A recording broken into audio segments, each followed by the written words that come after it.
And coming in at number 5, we have Susan Potempa.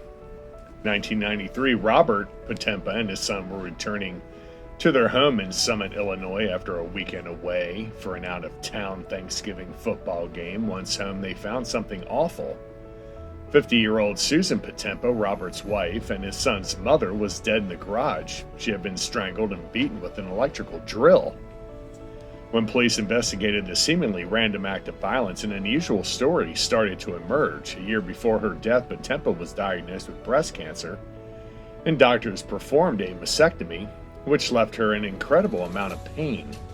She apparently had asked 4 separate men in the neighborhood if they could somehow arrange her murder.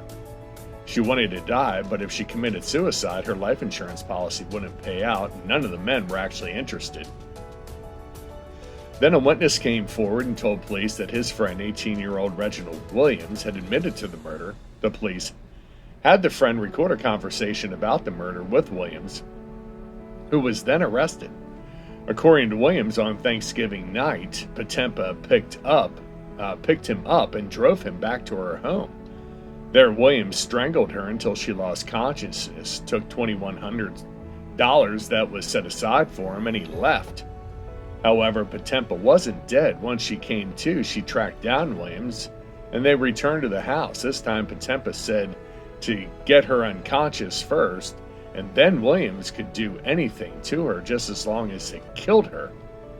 So Williams stood behind her and wrapped his arms around her neck until she lost consciousness. And then he hit her 7 or 8 times with the electric drill, and Potempa finally died. Williams was convicted for Potempa's death, and he was given 26 years in prison in February of 1996.